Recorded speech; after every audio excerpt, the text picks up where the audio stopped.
can anybody tell me what should be the primary supposition? Last day we discussed significantly about the internal stability as well closeness, right? So here I am going to write the conditions in the consolidated manner, the conditions on internal stability. Okay. If it is so, then what should be our primary supposition? Check last day's note and try to relate.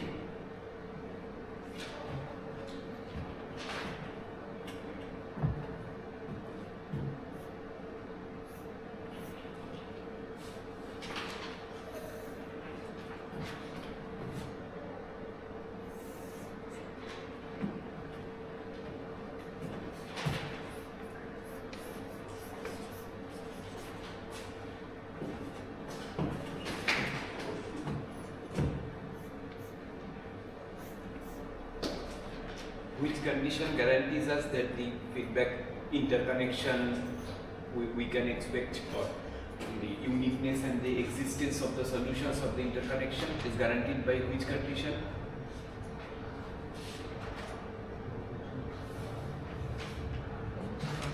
The transfer function matrix belongs to that is the internal stability, but we also discussed about one condition which will guarantee that the solution to the interconnected system will exist and it will be unique.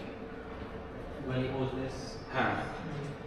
That should be the primary supposition.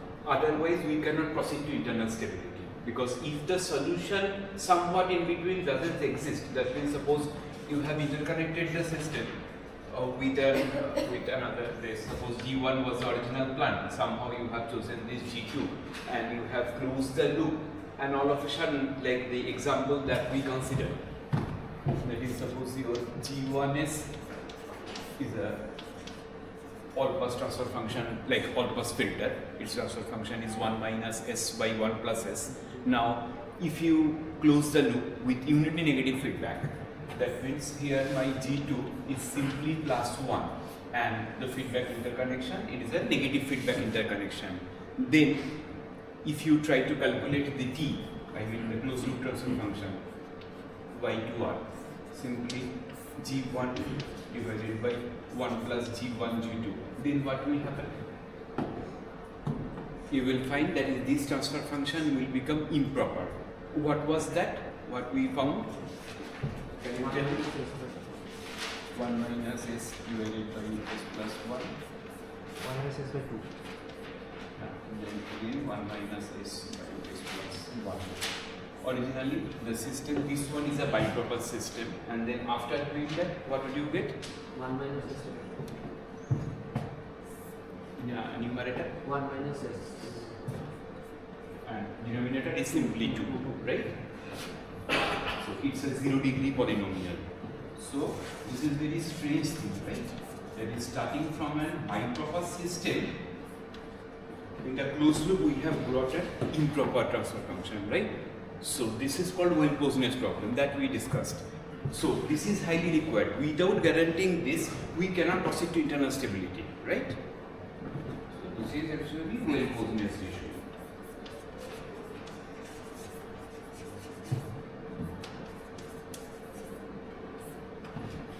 So in that case, this interconnection will be called an ill-posed interconnection, right? In that case, it will be called an ill-posed interconnection.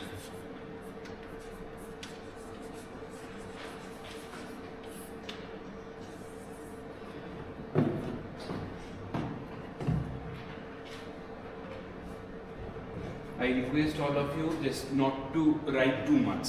First you understand the thing, then you write. Otherwise there is no point of attending the class.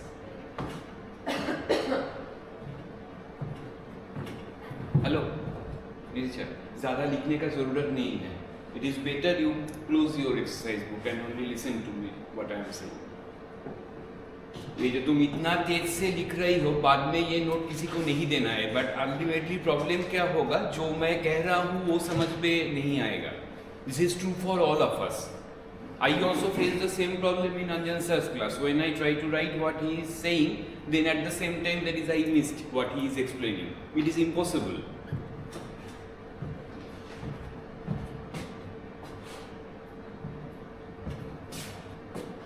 Now, so this would be our primary supposition, right? After that, the internal stability. Now, in last day, that is we learned the condition that too we derived, right?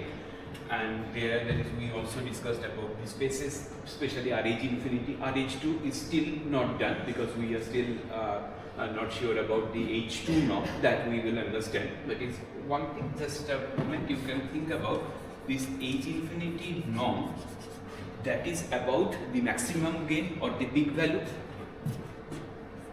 That implies the maximum gain, or simply that it is the peak value of the frequency response plot or peak point of the frequency response.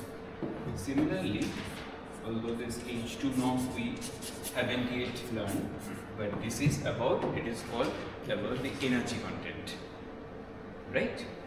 H2 norm, when we will learn it, you will see that talks about the energy content of a system over an if it belongs to RH infinity, then the energy content over the entire interval 0 to infinity.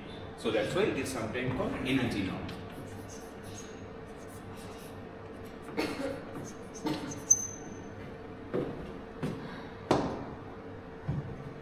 This is about the energy, this is about the peak gain or the maximum gain, okay?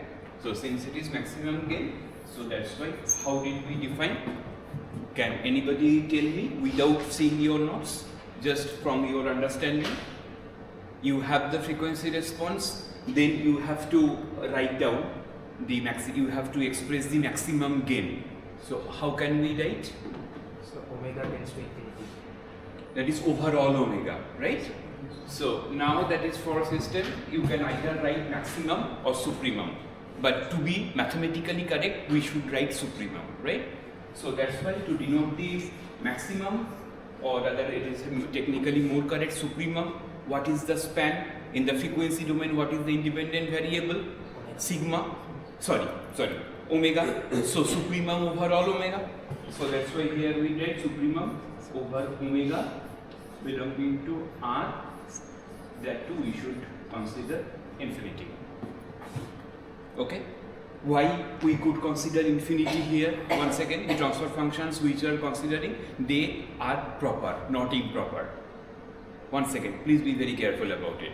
That is, when I am including the infinity, that means the set of functions for which I am going to write this mathematical definition, that must exist at infinity point, right? So what I meant to say, G infinity, that must exist. Okay, G infinity should belong to R. What is the meaning of this? That means G infinity must be a real number and finite. Okay, so as we know, for improper systems like this one, or for any other kind of, suppose PI controller, that is Kp plus Ki by S, if this is the case, simply D controller S into Kd. Can you put S tend to infinity? It will go to infinity, right? For any improper systems, the value at infinity will also be infinity, right?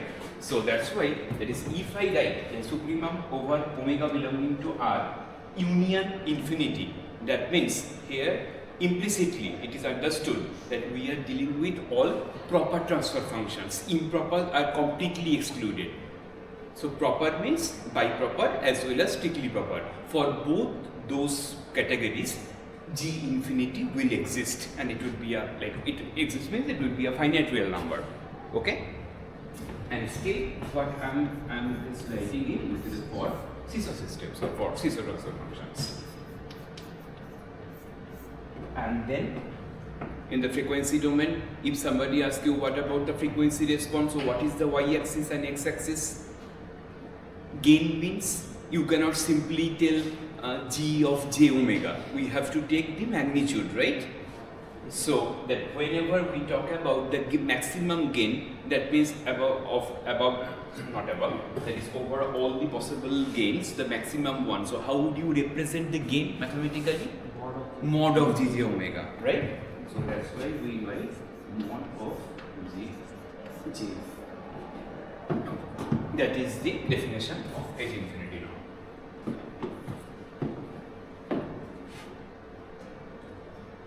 So that is without looking into or without taking the help of anything. It is exactly from this definition. What I say, maximum gain. And now whenever we talk about gain, from the time domain it is difficult to find the gain. That's what we discuss. So we have to go to the frequency domain. If we go to the frequency domain, then what is the gain? Of course, the mod of gj omega. Immediately you can think about the magnitude plot. Okay.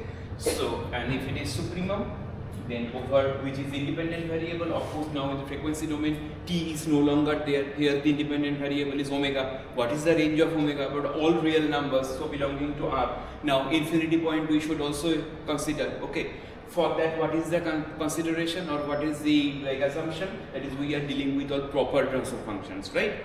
So that's why when we write that H infinity norm, whether for CISO or MIMO, that immediately if you see any book, they start with let GS belong to RH infinity. Let GS belong to the space RH infinity. At this moment I am writing for CISO. Then it's H infinity norm denoted by G of S with this symbol, that is the notation for H infinity norm, equals to this whole thing. Supremum over all omega belonging to R. What is the range of R? What is the range of omega? That is R union infinity and then G j omega. You can research why this is important, because the moment you write this GS belongs to RH infinity, that means what is RH infinity we learn is the space of all real, rational, proper and asymptotically stable transfer functions. Sure. So here that is the last one, the real, rational, proper, asymptotically stable. Because unless you specifically mention that your transfer function is asymptotically stable, this is not guaranteed the infinity norm will exist. Last day we discussed several examples, right? Say for example, if you consider 1 by s or 1 by a square, or suppose 1 by a square plus 1, or even suppose s plus 2 divided by s minus 1. For all such systems, you will find a finite frequency point where the magnitude will go to infinity, right? So for such transfer functions, it is absurd to write its H infinity norm, right? Then who will guarantee that the set for which you are going to write the norm, they will really exist? That is the RH infinity space. That means a set of all, or the space of all real, rational, proper and asymptotically stable transfer function matrices. Although at this moment we are talking about CISO, that's why I am saying transfer function. But if it's transfer function matrices, then of course here you have to write n comma n, and immediately you cannot anymore write mod of gj omega. Here you have to write in terms of maximum singular value, the supremum of all sigma max gj omega, right?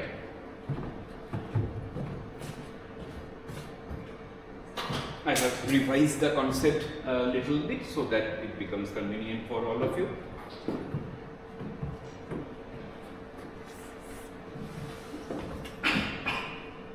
Is it fine? Now you can write.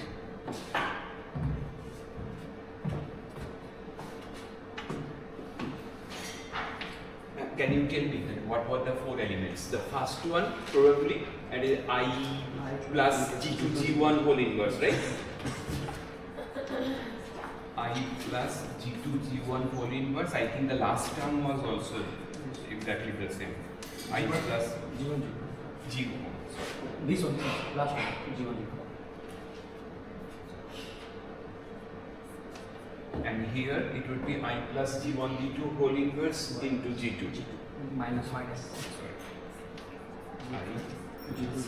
G2 G1 whole inverse into G2, and here G1 into I plus G2 G plus G1 G2 whole inverse. Yes. I plus G1. At the left hand side, will it start from start with G1? No, sir. I plus. After I plus G1 by G2. G1 G2 whole inverse G1. So this is at this moment a 2 cross 2 transfer function matrices, okay? 2 cross 2 TFM.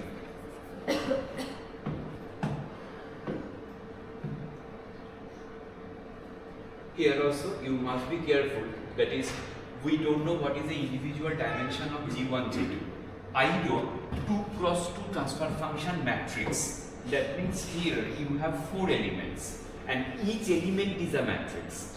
Now it may happen that is G1 belongs to M1 cross M2 and then G2 belongs to M2 cross. So ultimately this must be product compatible, okay? But we don't know that is what would be the individual dimension of these entries. But one thing that is we know, it's a transfer function matrix. It has 4 elements. Each of the element is either a transfer function or a transfer function matrix.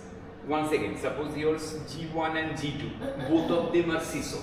Okay, then individually all those 4 elements would be a transfer function. So then it would be a 2 cross 2 transfer function matrix. Now suppose G1 that belongs to 2 cross 2. This one also belongs to 2 cross 2, right? Then this one belongs to 2 cross 2, 2 cross 2, 2 cross 2. As a whole, what will be the dimension as a matrix? 4 cross 4. It would be 4 cross 4. But still it will remain a 2 cross 2 transfer function matrix. Because here I am considering each element to be a transfer function or a transfer function matrix. So this is one element, another element, another element, another element. That's why I wrote 2 cross 2. But you should not get confused between this one and the original row column dimension of the whole matrix. Okay. So internal stability means first you have this interconnection. Okay, primary supposition is the feedback interconnection is well posed. Then it is internally stable. So then internal stability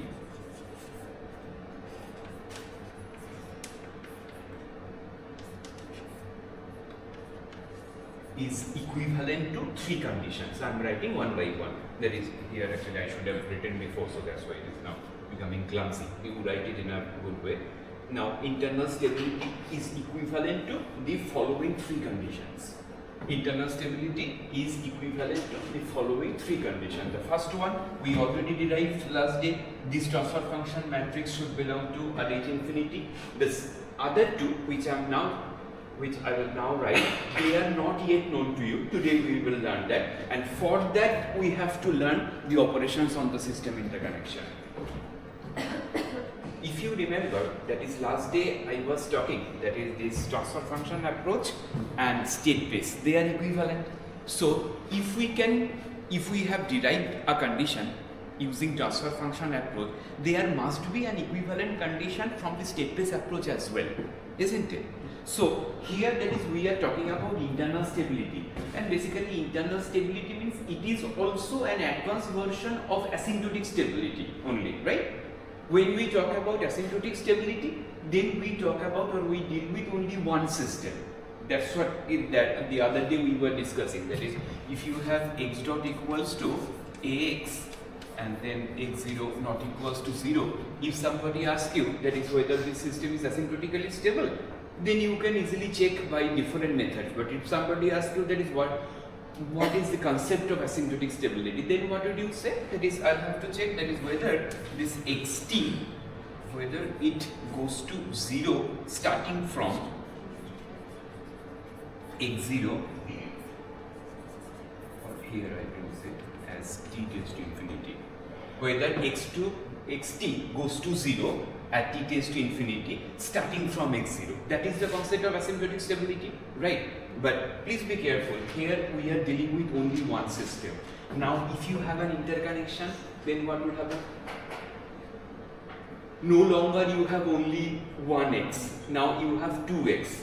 So if it is an interconnection, then also this can't I write that is suppose x bar dot. This x bar means my x1, x2. x1 is the state for G1, x2 is the state for G2. Now for this combined system, I wish to write x bar dot equals to a bar x bar and x bar 0 not equals to 0. Right?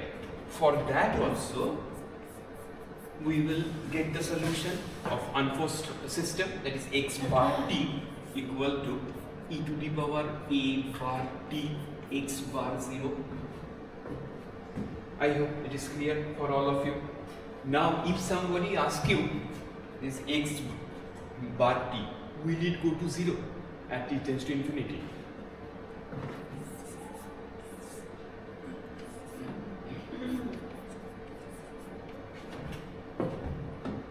That is the internal stability question. As simple as that. So that's why last day I said internal stability is about the asymptotic stability of an interconnected system, right?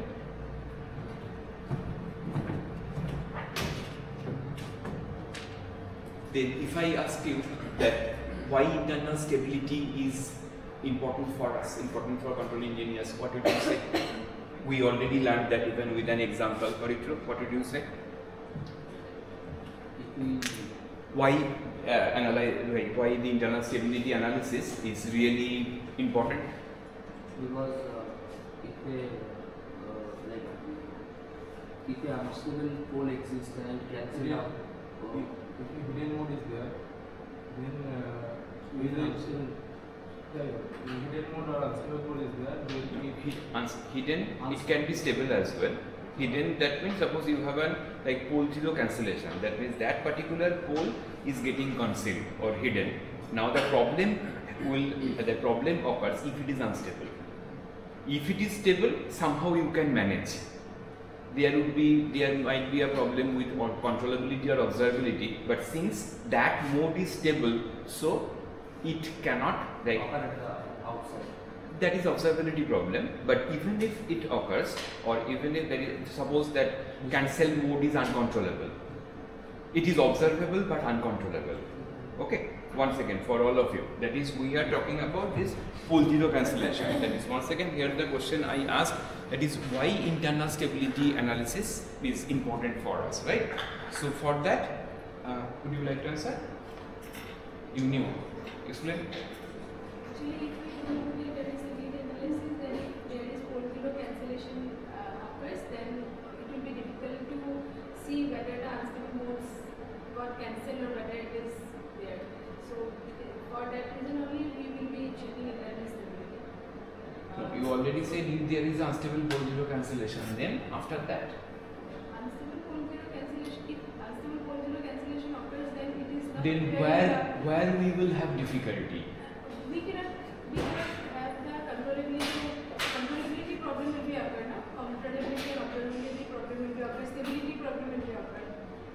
But it can be already stable. so from one channel it can be stable, but Exactly, that is required. Other channel, it may not get the You didn't check desired the outcome. Friday's note, right? I checked once, but Internal stability problem means it is when you have a pole zero cancellation, one channel will remain absolutely fine. That's what we, through that example we learned. That is when we consider that the plant is 1 by a square plus 1. Just with your permission, I am just going back to that problem again just for a recap. I hope it will be helpful for all of you.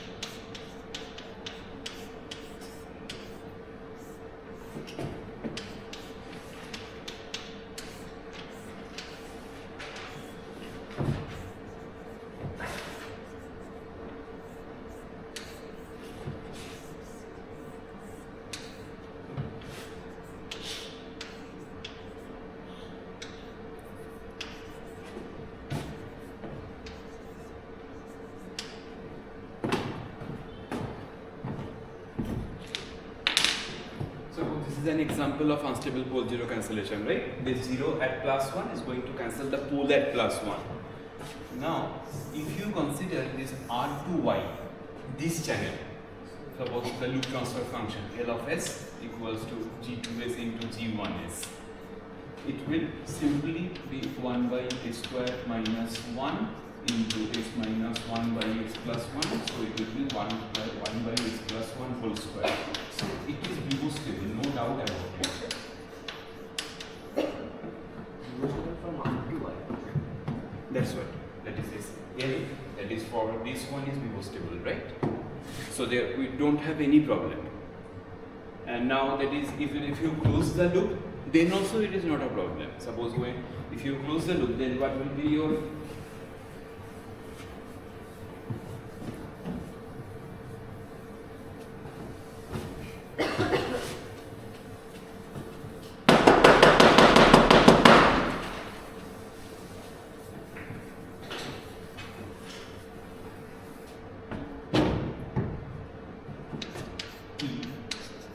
YR. What is that? A divided by 1 plus L. This will also be zero.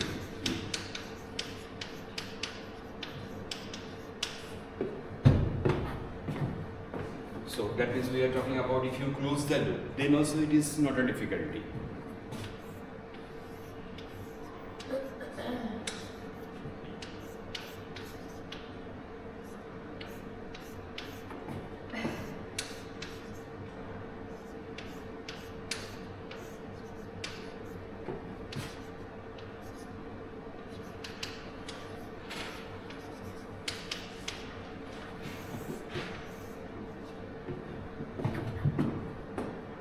When you will face the problem, if there is a disturbance, right?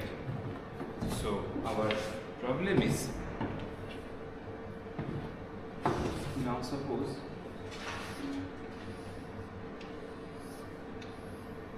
you have an input disturbance.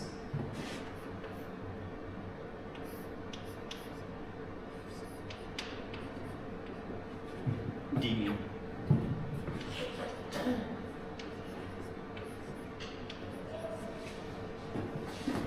If you now find the transfer function from D into Y, then it will contain an unstable mode, right? What will be that?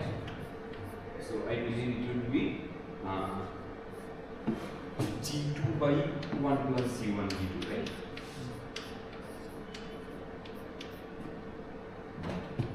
Please tell me what will be that?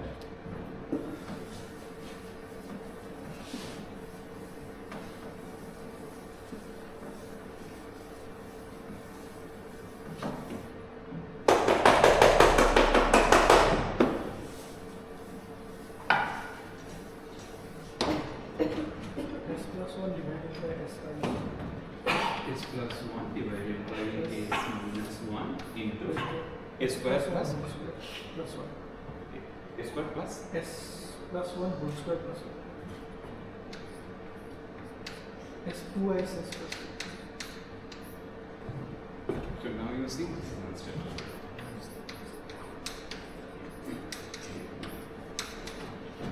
This is called internal stability issue, isn't it? So because it has one mode, like one of the mode here, it has two modes. One is like two poles basically. At this moment I am not talking about mode. It's plus 1 into S minus 1. With S minus 1, this got cancelled with this 0. It's a mathematical calculation. You are doing the analysis based on your mathematical calculation, so that's why it didn't like occur why you found the transfer function for R2y. But it's a property of the system, it's an internal state. Mathematically cancellation or mathematically getting cancelled doesn't mean that it has completely wiped off from the system. It is not.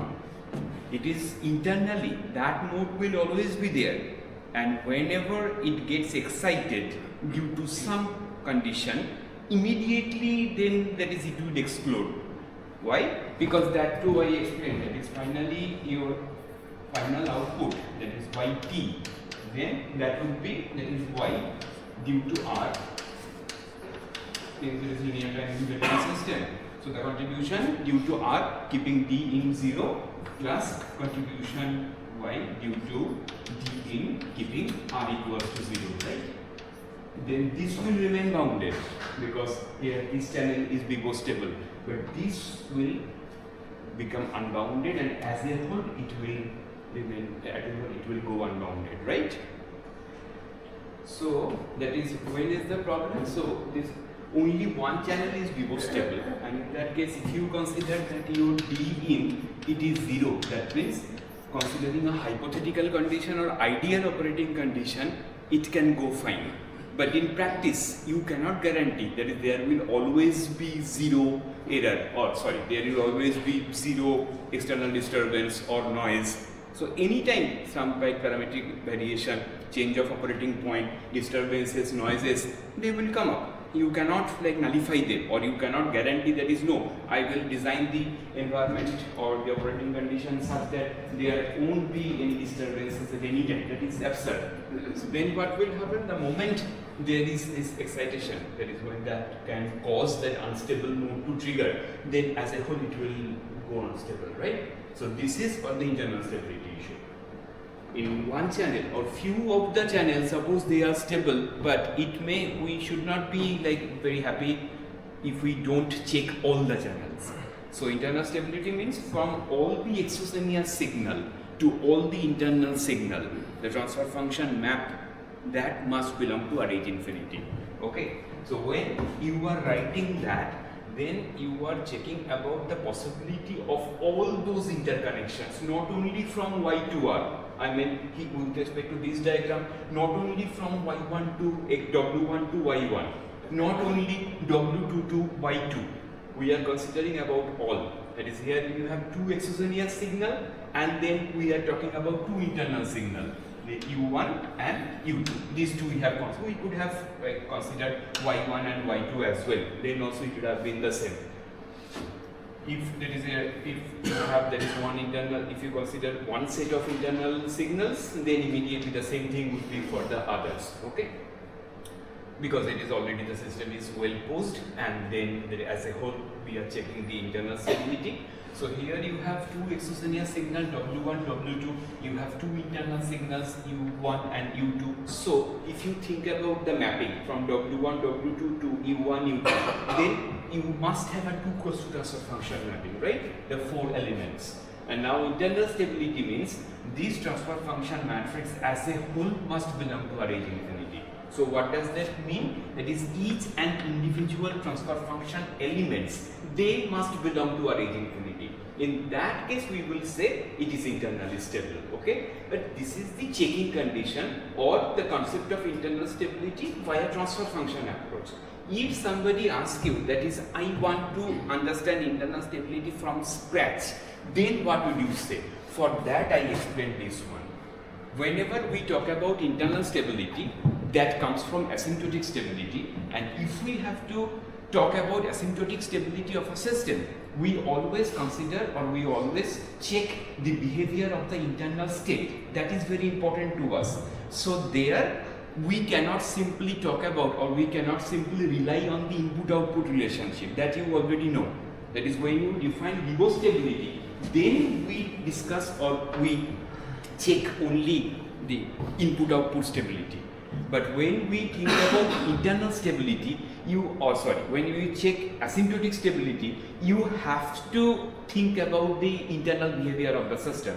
And then you have to rely on the state. That means you have to check the behavior of all the states. That's why that is, for defining asymptotic stability, anyway you have to come back to the state-based domain. Only with the frequency domain approach or only with the input-output stability, you cannot define asymptotic stability. Because we are bothered about the internal dynamics of the system, so we have to check the health of all the internal states. That's why you need to work on XT. Okay, so asymptotic stability, that you already know. So now internal stability means it is asymptotic stability of the whole interconnection. The moment you talk about an interconnection, it is not about only one X. Now it is about X1 and X2, because you have interconnection of two systems. If there was suppose if there were three systems, that is one controller, one plant and one sensor transfer function, then you would have got x1, x2, x3. So internal stability means now whether this x bar, at this case it is x1, x2, but it would have been x1, x2, x3 if you had another block. Okay. So as a whole, whether this state goes to 0 at tends to infinity. This is the core definition of internal stability, and the theorem which I am now writing, they are all the if and only if necessary sufficient conditions, which are like necessary sufficient conditions under which you can guarantee that is an interconnection is internally stable or not. Okay. First one we have derived. The second one, that is why we discussed all this, because the second condition which I am now going to write, that is with respect to the state space. That means if the A bar is the system matrix of the entire interconnection, then we will write that is internal stability is equivalent to also the second condition, that is A bar is Hurwitz.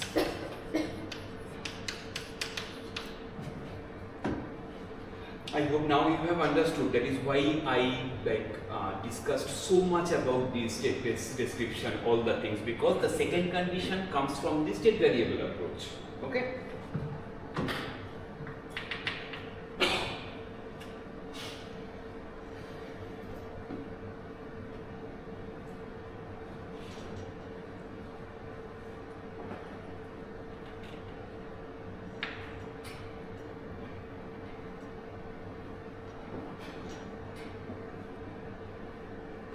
Here someone can ask, that is why didn't you mention that A bar is Hurwitz, provided, that means another supposition, that there is no pole zero cancellation between G1, G2. Someone can think that is it could have been another supposition while writing this condition. What I wanted to mean, that is, do you expect another supposition here, that is G1, G2 doesn't have any unstable pole zero cancellation? Do you need that supposition here?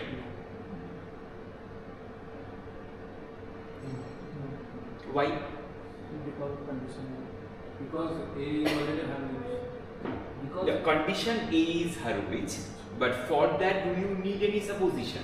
because if it is cancelled or not, all the Eigenvalues will remain. Yes, that is the reason.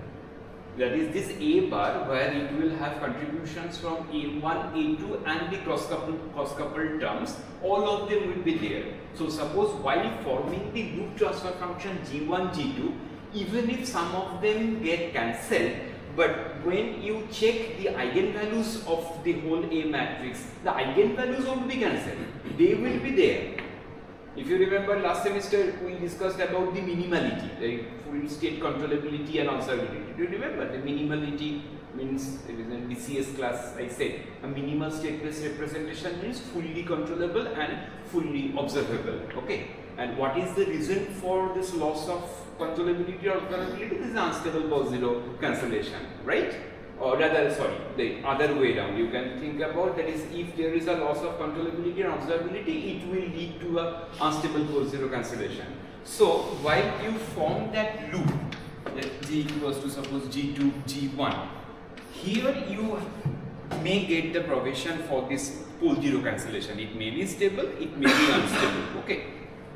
But if you check the states, anyway the states will be there, and the A system matrix, that is related to the states only. So while forming the loop, this is a secondary operation. So while forming the loop, it will give rise to any pole zero cancellation or not. That won't let it hamper that whether some of the eigenvalues will go off from A. That won't happen. So that's why we don't need that specification or that supposition here. Only thing that is here you should care about, that is both G1 and G2 should have a stabilizable and detectable state-based realization. Okay, so here what we write, we will know further about it. That is A bar is Hurwitz. Here as a condition or as a supposition we write A1, B1, C1, D1 and A2, B2, C2, D2 are stabilizable and detectable.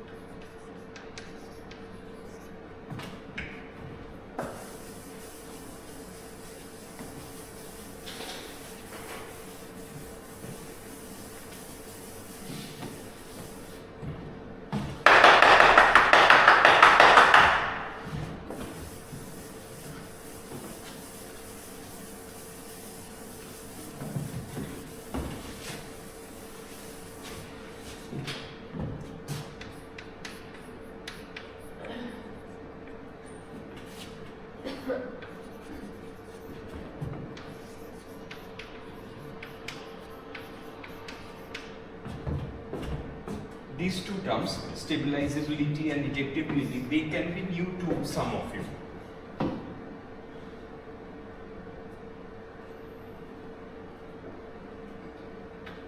At this moment, that is, you can write that stabilizability is a weaker version of controllability, and detectability is a weaker version of observability. Okay. This is not the end, but at this moment I am not going to that fact. I can take a separate class on the state-based basics, because some of you, if you are not sure about controllability, observability, or even other state-based approaches, I can take a separate class. Okay, like till then I'm just not discussing with this particular one, because this will need one complete class to discuss. So that's why I'm not deviating at this moment. But just as a note, you can write that stabilizability is a weaker notion of controllability, and detectability is a weaker notion of observability. Have you checked controllability and observability? For you both, have you started reading the state test? Initially in January, I haven't yet started. But please check all those things, because here whatever we are dealing with, like not only transfer function, many things we need from state space, so they will be required. Okay, especially the concept like controllability, observability. You study them. After that, of course, you will have several doubts. Then that is, I will take a class. Okay. At this moment, simply I am mentioning that is the state-based representation, this A1, B1. This is a notation. Probably that is at the beginning in one of the classes I mentioned. That is what is the meaning of this. That means the system G1, it has a stateless representation A1, B1, C1, D1, and what is this notation, like in third bracket with this kind of partition, it means G1 of S, that is, it's a notation.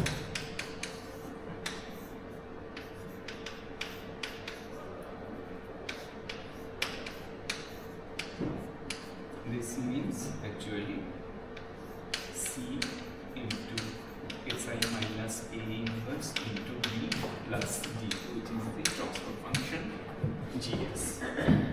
So this is the meaning of this notation. Okay, so ABCD is a state-based representation of GS, and it is equivalent to the transfer function C into Si minus A inverse into B plus D, and that is also the relation between the state space and transfer function. Okay, this is also the relation between the state space and the transfer function. Sometimes we write like this, that is, suppose G colon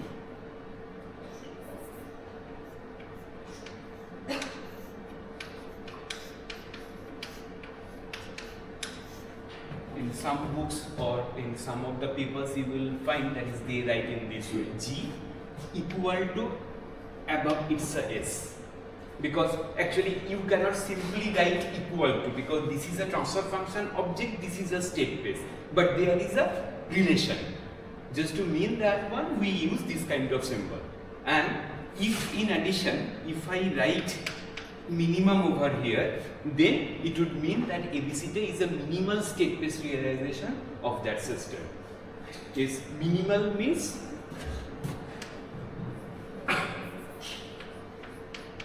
in short I write FSC plus FSO.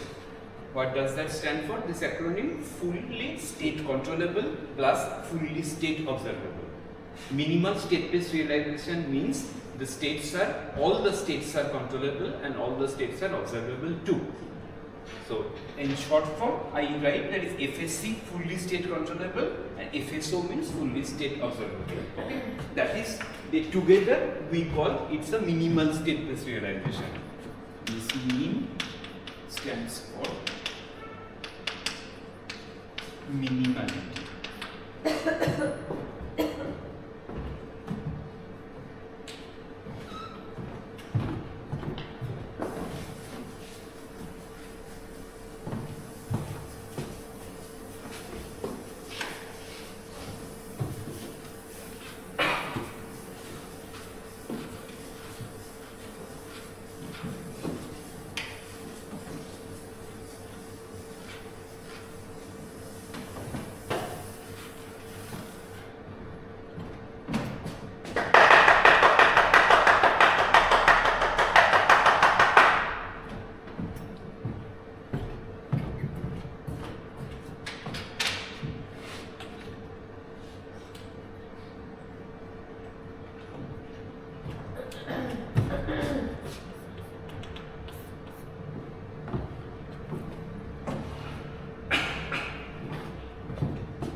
Probably this you are seeing for the first time and this may not be understood at this moment. I will explain. Don't worry.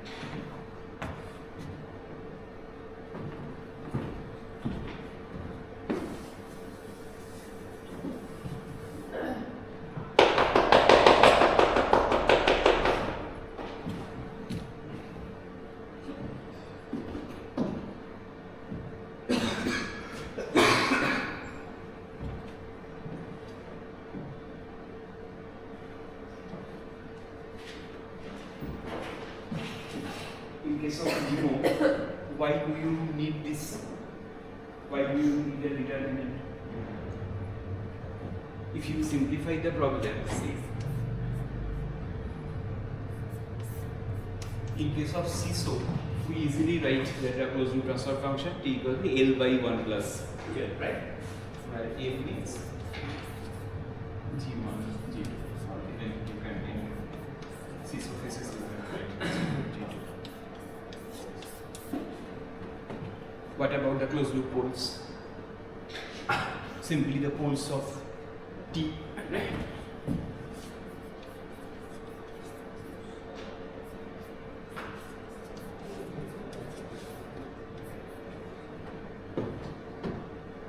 Right? Closed loop poles of T. And in other words, what we can say? What is the characteristic equation?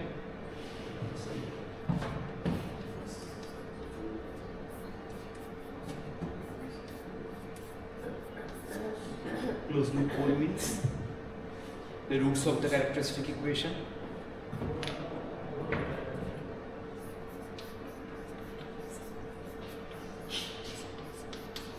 We'll just walk by, if you don't mind. Okay.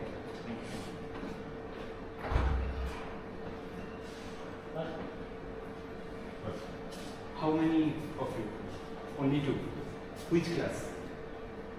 201, sir. No. Which subject is? ML, machine learning.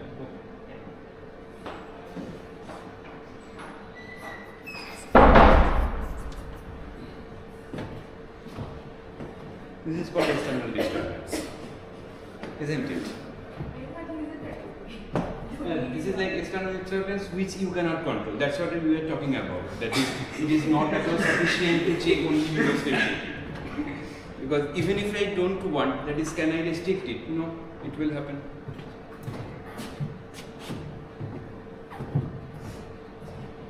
So, closed loop pole means the poles of the closed loop transfer function. Okay, T you can write even this way, TCA dot GCF, whatever you mentioned. The same time, roots of the characteristic equation. Now, here directly we are able to write roots of this equation because it's a polynomial. It's an equation that here 1 plus ls, it is a polynomial of s. But if it is a matrix, then what would you do? Suppose, like let ls, simply that is, suppose you have 1 by s, and here you have 1 by s plus 1, and here suppose you have s plus 4 divided by s plus 2. It's a 2 by 2. Okay. In that case, what will be? It's a memo. Then what will be your c? C, you cannot write 1 plus ls. You have to write I plus ls. So I 2 plus 2 plus L of this equals to 0, and then it would be 1 0 0 1 plus this whole thing, right? 1 by s, 1 by s, 1 by s plus 1 equals to 0.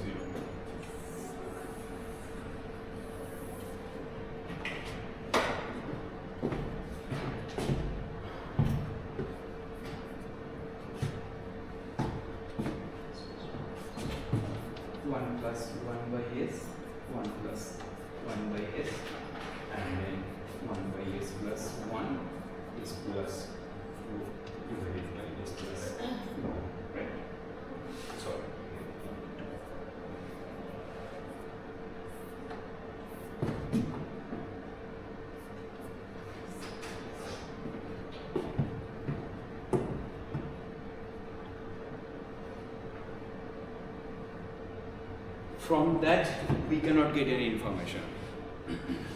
Like if it is like I plus ls, that is fine, but in that case if you equate I plus ls to 0, you can easily find out that roots, and here then that is I plus ls, that is fine, but from that is, can you find something that is the roots, because it is a matrix. If you have a polynomial, then we can of course talk about the roots, but it is a matrix. From that is, we cannot directly do anything. We can do it, that is, if we can convert this matrix into a polynomial, that can be done by taking a determinant. If you like this one, I plus ls, so this is the thing that is I denoted by phi of s. Now if you take that is the determinant of I plus ls, then that is you will have this one into this one minus this one into this one, right? Then it will make sense, the roots of the characteristic equation. That is then determinant of this, if it is to 0, then that will give you, that is 1 plus to the square minus s plus 1 into s plus 4 divided by s plus 2 equals to 0. From that, like here, that is we can, now we can find out the roots, which will be the closed loop poles. So these are the roots of the characteristic equation or zeros of this polynomial phi. So can you let this matrix equal to 0 in this case? That's what I wanted to mean. That is, a characteristic polynomial is I plus gs equals to 0. Sorry, I plus ls. Then that is this whole polynomial. That is here, what is the meaning of this? That is something equal, a matrix equals to 0. We cannot write it, right? So that is the difficulty. Are you getting? That is, in case of CISO, we can easily write 1 plus ls equals to 0. From that you find out the roots of the, either we say roots of the characteristic polynomial. It is 1 plus ls is the characteristic polynomial. And if you equate to 0, then we call characteristic equation. Then either you say roots of the characteristic equation or Zeros of the characteristic polynomial. zeros of the exactly. So it is 1 plus ls, that's a polynomial. So that is the roots of the polynomial, means you equate to 0 and you find out the roots. Or roots of the characteristic polynomial, or even there is the same thing as the closed loop poles, right? So if characteristic polynomial or the characteristic equation, that is both are. That is polynomial means only 1 plus ls, equation means when you are equating to 0. So for finding out the closed loop case, this makes sense, that is when it is CISO. But for MIMO, I plus ls, now you have a full matrix. From the matrix we cannot simply write that is equals to 0. It doesn't make sense. So from the matrix, if you have to, of course, that is there's also it is a characteristic polynomial, that is I plus ls. There is no problem in it. But if you have to find out the closed loop poles or even the roots of the characteristic equation, that we cannot simply say that the roots of I plus ls equals to 0, because this doesn't make any sense. So can we write means 0, 0, 0, 0 like that, like 2 by 2 dimension of 0? Then we can, if we write like this way, then one of the transfer function will be equal to 0, then the next one will be equal to 0, next one like that way. Is it possible? No, that is not possible, because that would be erroneous. Why? Because if you write it like that, then what would happen? This one equals to 0, this one individually, all of them equals to 0. From that is you will be getting a set of poles, but that may not be the exhaustive set. Because when you have a transfer function matrix, then that is the poles means you have to check all the minors, not only the individual elements. That is the problem. I will give you an example in the next class. That is, if you individually equate all the elements to be 0, from that of course we will be getting some of the poles. If you collect that, it seems at this moment that will give you the complete set of poles, but no, it is not the complete set of poles.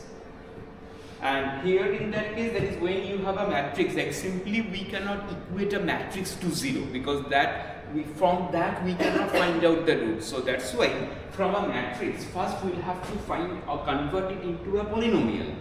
Then we can find out the roots. So that is the requirement why we are bringing the determinant action.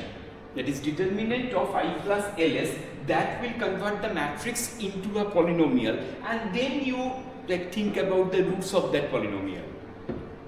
So that's why here when I am writing, basically that is if someone says that is this system interconnection is internally stable. That means internally stable, that is this matrix belongs to RH infinity if and only if the system matrix of the whole interconnection A bar remains Hurwitz if and only if all the closed loop poles would be asymptotically stable, right? All the closed loop pole may, in other words, the roots of the characteristic polynomial, right? So here, since we cannot directly write the roots of I plus ls, you have to apply the determinant. That I have denoted by phi of s. So the third condition says that internal stability is equivalent to all the zeros of phi s being on the RH, OLHP. OLHP means open left hand side plane, open left up plane, sorry.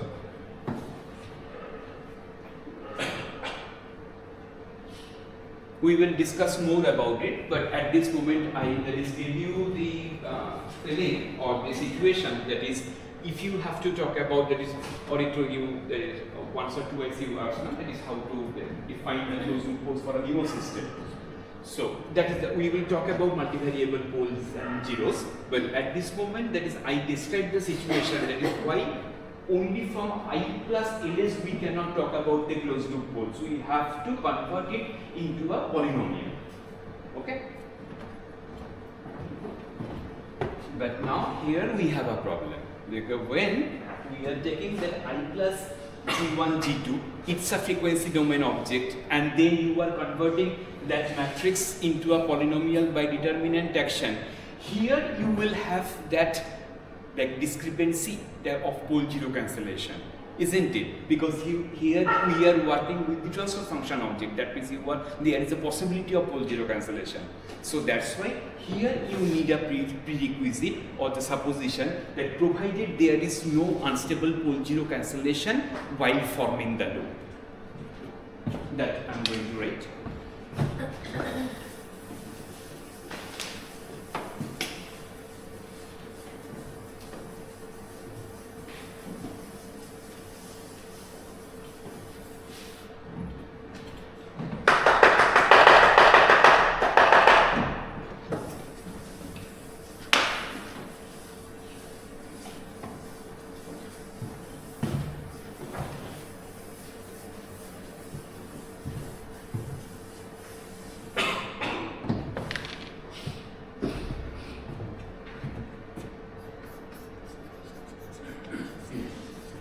Provided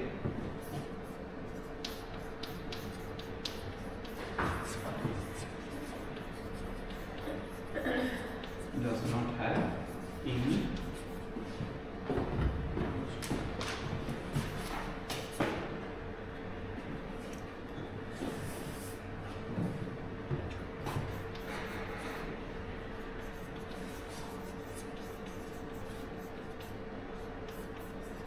pole zero cancellation.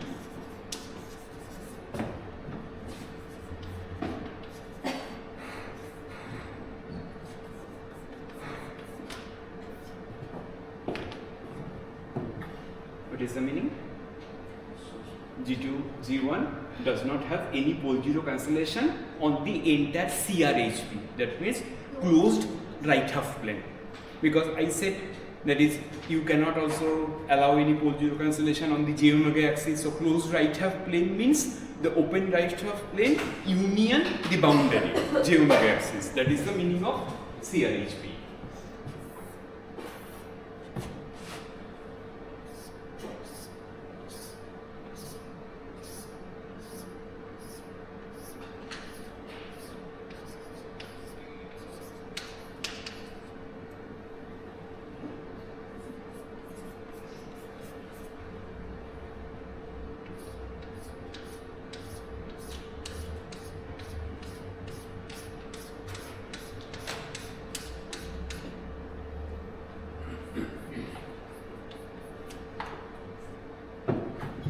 Isn't it? Please be careful while drawing. You should not continue these lines till the j omega axis, right? Because this is open, this is closed. So that's why if you see these lines, they are coming till the axis, they are covering the axis. But this one, they are not covering the axis, okay?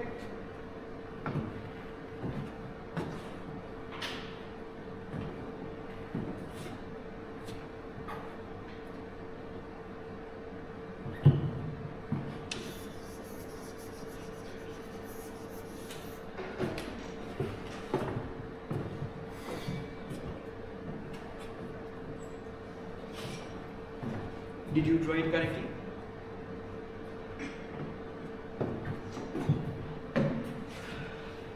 Panika, did you draw it correctly? These lines should not touch the j omega, okay?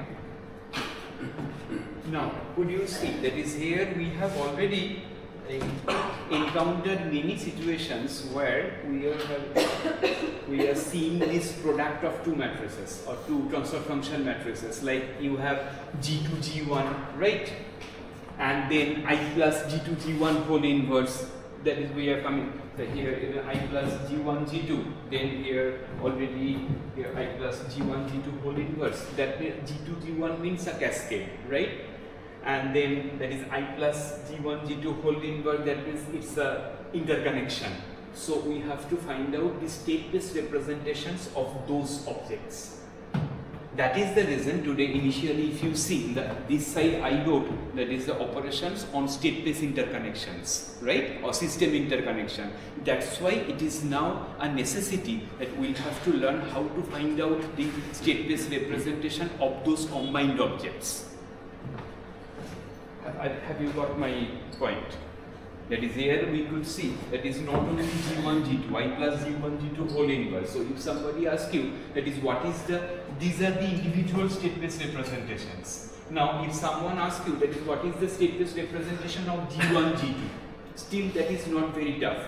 If somebody asks you what is the state-based representation of I plus G1, G2, still that is possible. Not that tough, but if somebody asks you then what is the state-based representation of I plus G2, G1 whole inverse, then it is not that easy. So those things we have to learn. Like today itself, that is we will learn that, but this is the requirement. Initially when I wrote that is, you might be thinking that is why we have to learn that. This is the necessity, that is why we have to learn that, okay? So let us take a small break now and then I will do it. Can you rewrite? Then it would be a help for me. Well, you had those things, no?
This is a parallel interconnection. Okay, can you find out the ABCD of this?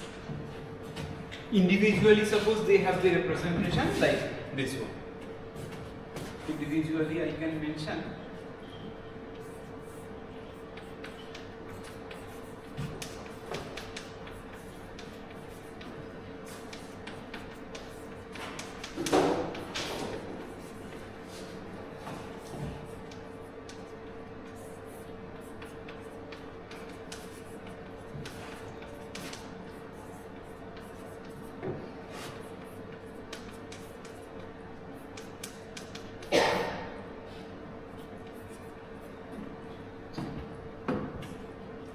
So the first case is that is we are trying to find out the state-space representation of a parallel interconnection. Okay, so what would be that? This is the easiest.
Is it fine? See, this is very easy.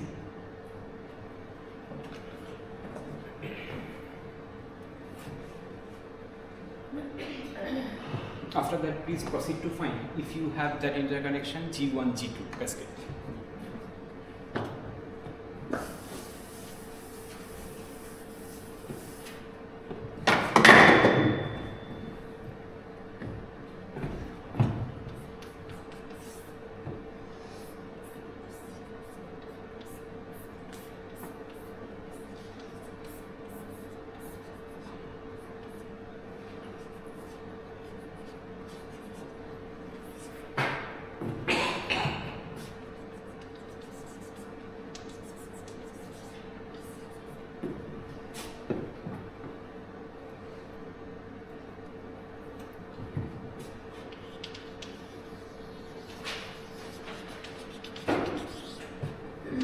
Interconnection means here this is the G, the parallel interconnection of G1 plus G2. Here interconnection means this is called either a cascade or a series, okay, of this G. Now what will be the state representation of G? That is the thing we need to find.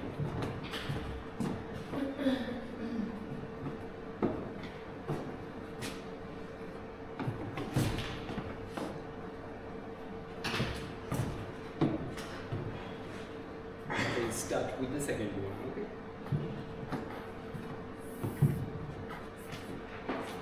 x2 dot equals to a2 x2 plus b2. Now instead of u2, here is my u2 means w, right? Once again, here u2 means w. Okay. So a2 x2 plus b2. Now at the same time, w means my y1. Isn't it? So here you should not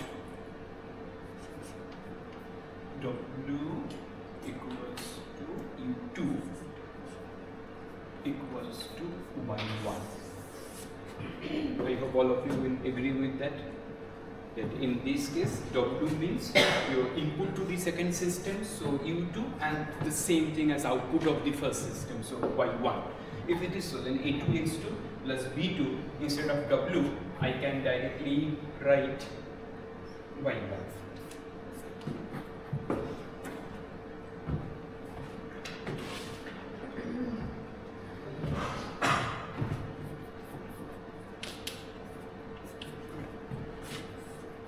Now, what is your y1? Come back to the first equation, c1 x1 plus d1 u2, right?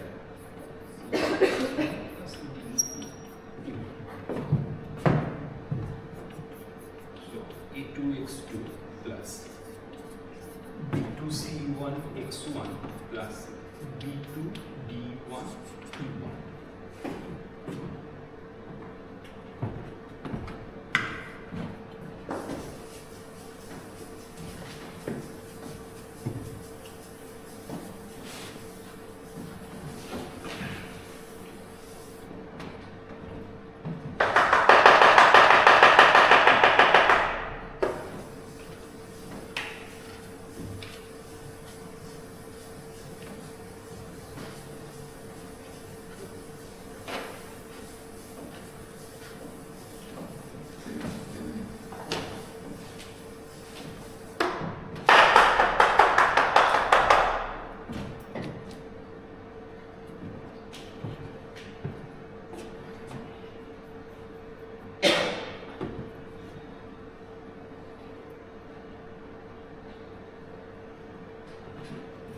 And then this is fine. What about your y?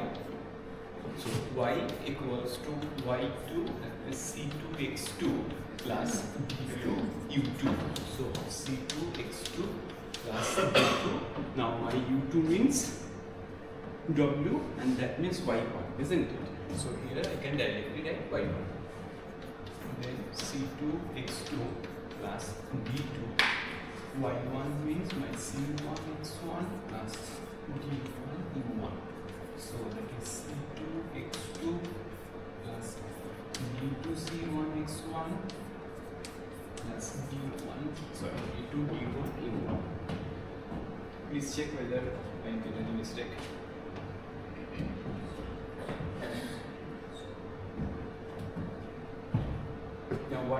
compact representation. That is now the matter of fact, right?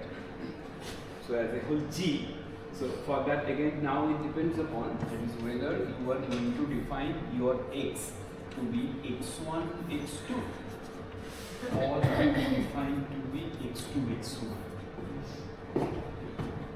That is our choice, and if we decide like one of them, then you will find the other one of them would be different, but still they will be equivalent. Equivalent means through a similarity transformation we can get back the other from one of them. Okay, so let's see. That is, if we write the first one, so what will happen? x1 dot x2 dot, so I am writing the x dot equals to a bar x bar, right? So a bar, that matrix you will write, and here it will be x1, x2, and then something. Here only we have one input u. So let's see, that is x1 dot. So there is no change in the first state equation, right? Simply a1 x1 plus b1 u. So it is a1 x1 plus b1 u. The change will be with respect to this one. Now, what does it say? That is the b2c1 x1, right? So,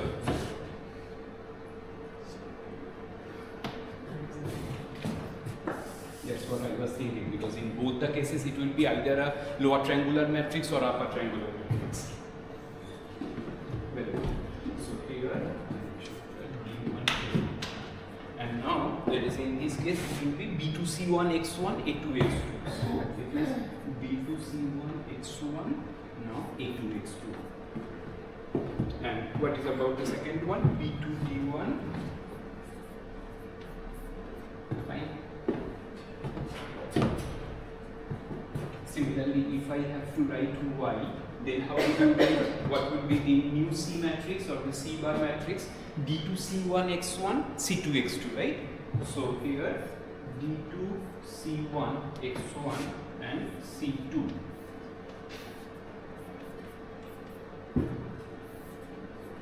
Plus what is the combined D matrix, that is d2 d1.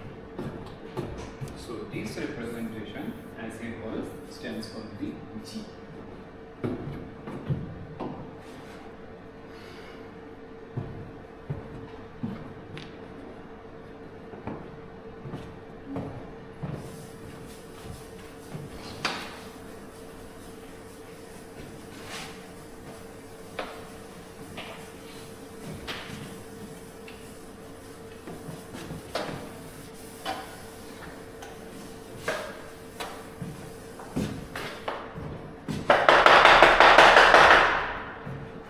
You please do the other one, that is, if you consider x2, x1 first, then what will be the representation? You will find that it is just a mutual interchange of all the elements.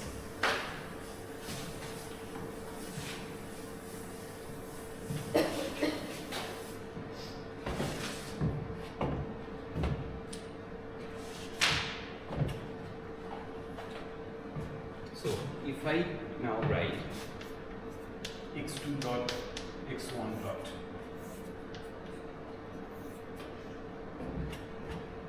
then what will happen?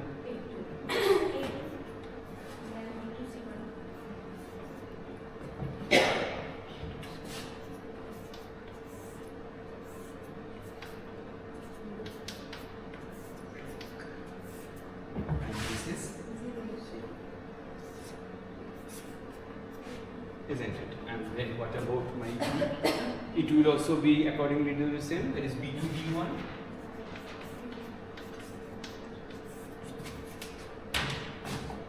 And y, so it will be again the mutual interchange, then c2, then d2 c1, right?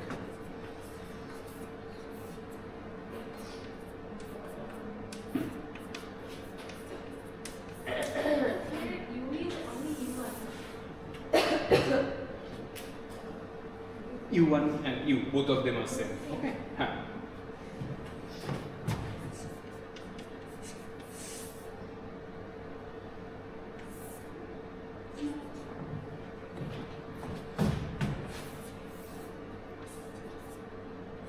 This is also the same system G.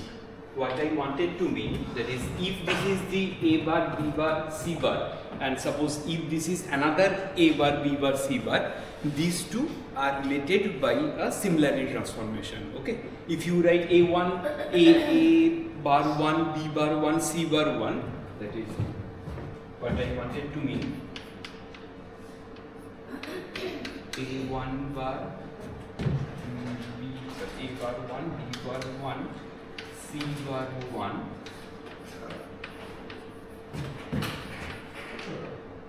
A bar 2, B bar 2, C bar 2,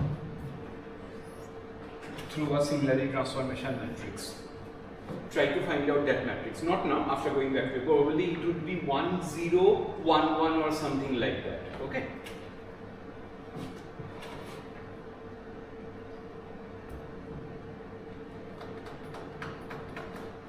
Here is what I wanted to mean, that is S inverse A, S would be the other A. Okay.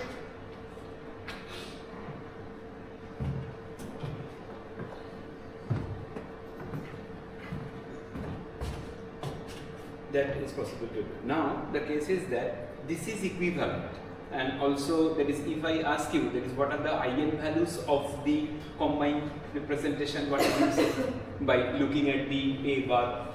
This is what I denoted, A bar 2, this one I denoted A bar 1. So if someone asks you without any detailed calculation, okay, if I ask you, that is comment about the stability of the cascade.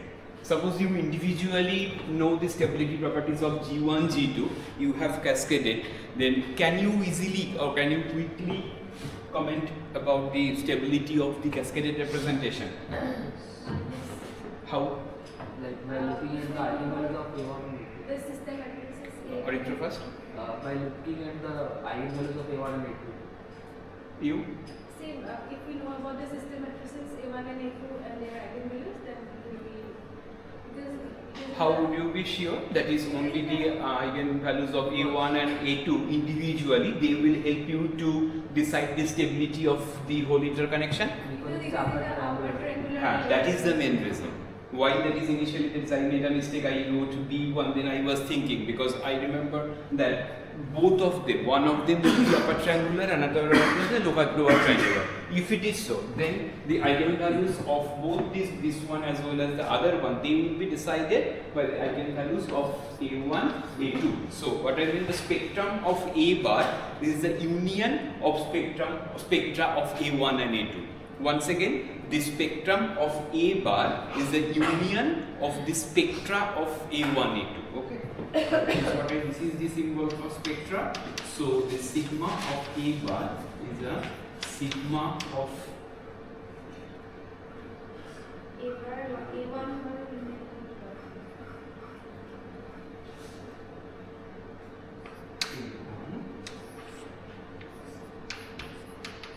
isn't it? Spectra of the A bar is the union of the spectra of A1 and A2. And that is possible only because of the reason that is they are in the upper triangular or lower triangular format. Okay?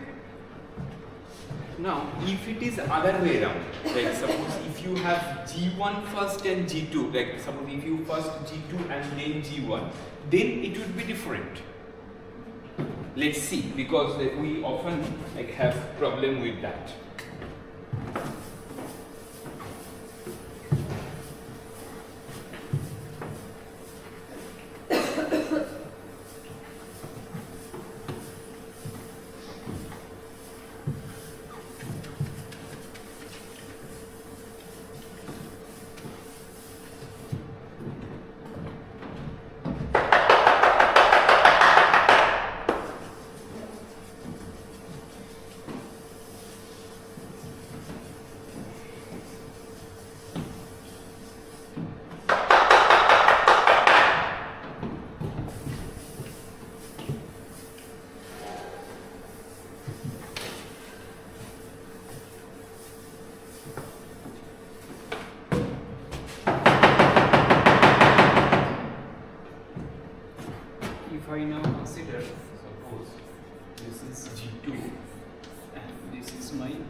that is W.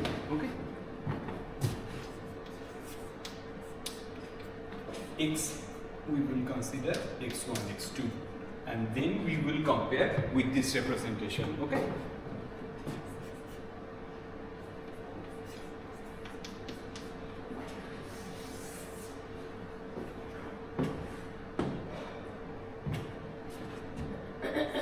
Then x1 dot equals to a1 x1 plus b1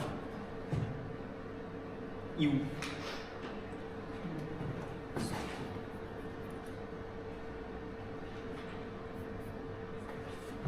Isn't it? Now this is 1. So this y means y1 and u means this is actually u2. One second. The subscript 1 or 2, that is with respect to the system. So this is now G1. So of course the input or the output of G1 will be denoted by U1 and Y1. Similarly that of G2 would be by U2 and Y2. Okay, that's why.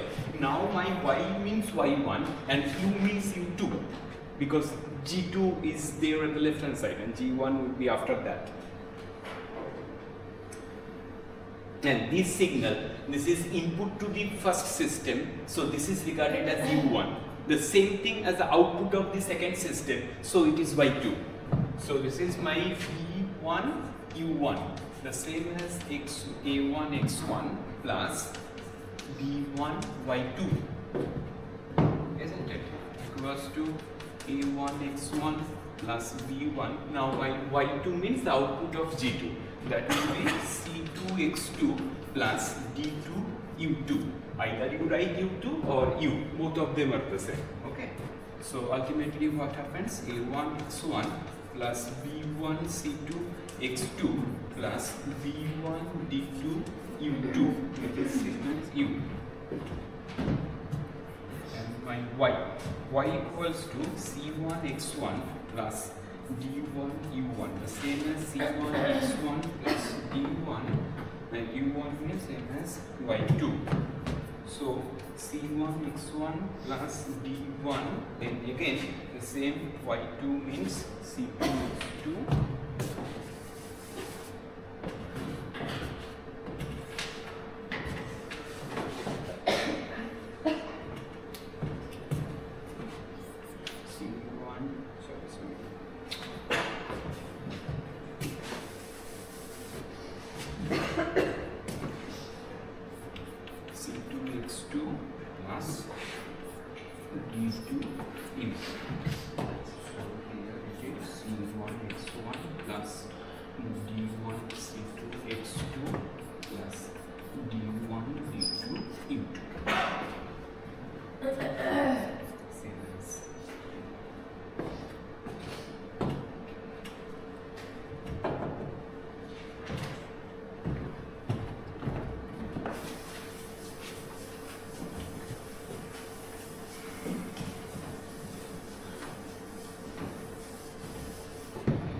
Now x1 dot x2 dot means a1 x1 plus b1 c2 x2.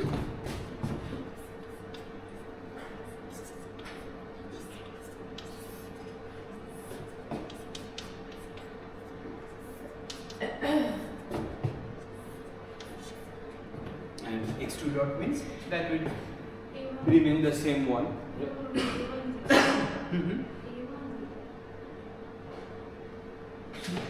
No, this is the second one.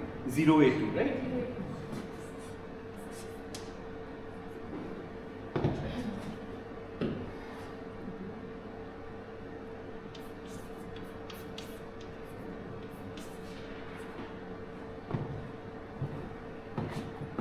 Please check whether I made any mistake.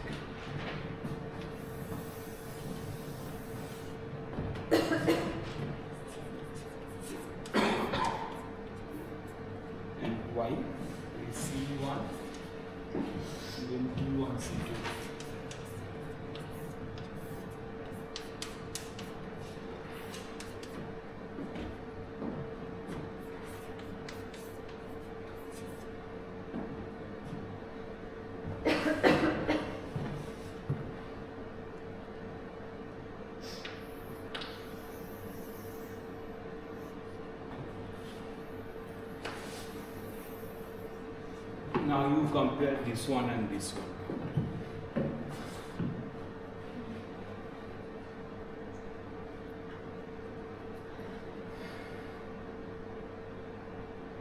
Earlier, that is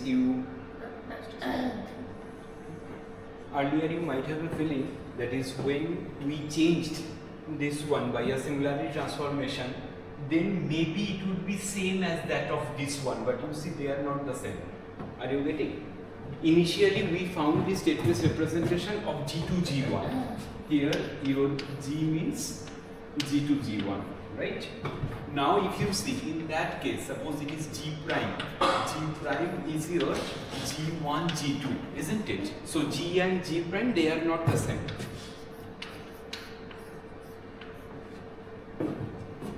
So this is the representation for G prime. This is the representation for G.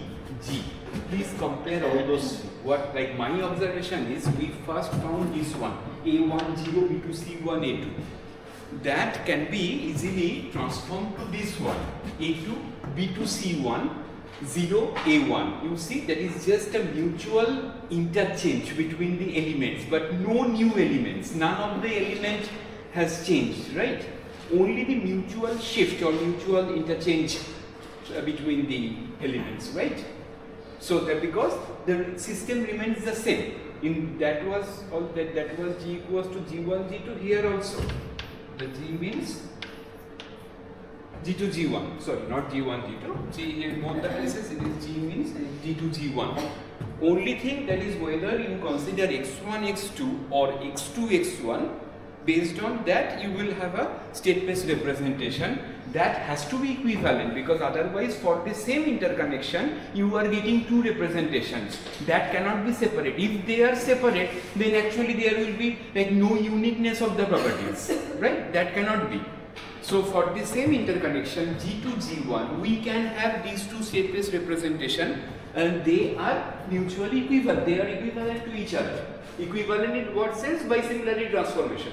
You choose a similarity transformation matrix, one of them will be just if it is one of them is suppose A bar 1 will be S, A2 bar S inverse, or the otherwise. What I wanted to mean, that is one of them will be suppose S inverse, A2 bar S, or it can be other way around as well, that is S S2 bar S1, one of them, not simultaneously both. I don't know which one will work, because that needs to depend upon how you are deciding the X, okay? So either this one or this one. This is called the similarity transformation, that they are equivalent, okay?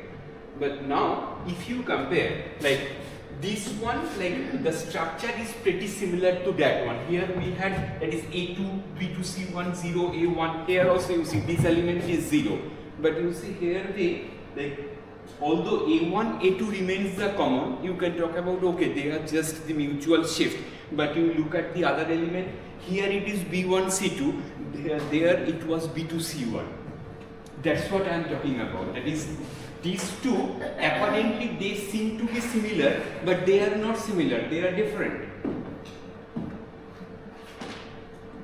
And also, if you see the other element B2 D1, here it is B1 D2 B2. See, the matrices are different. That's why, that is in case of multivariable system, G2 G1 is never equal to G1 G2.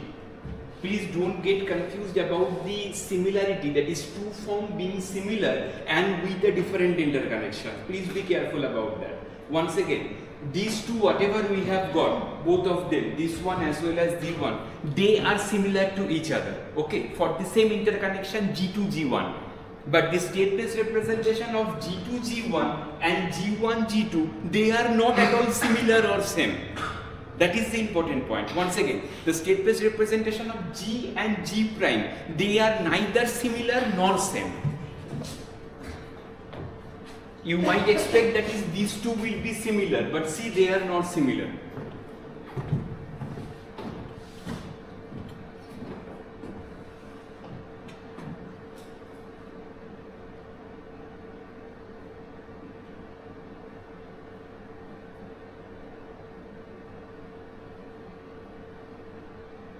Is it fine?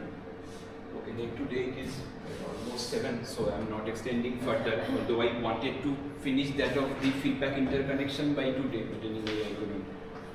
So you see, I will prepone the Friday's class on Wednesday, okay, at a convenient time, because this Friday I will have the one session for the gate mock duty, because I have the jam duty on Sunday, and for whoever goes to jam or gate duty, they have a like prior preparatory session that will be conducted on Friday, second half. It will continue almost up to 5:30, so that's why I'm not sure that is when I will come back. So that's why I will prepone that one on Wednesday, okay? And non-linear class? Tomorrow non-linear class will be No, there. no, no. Friday is non-linear. Friday non-linear class will be there, because the preparatory session will be from 2 to 5:30. It is in the IIT. No, it will be on the island. So from Wednesday when? Wednesday I will see the routine, okay, because I will have to like search for a vacant slot. I will propose the timing on the group, and if it clashes with anybody, you please represent.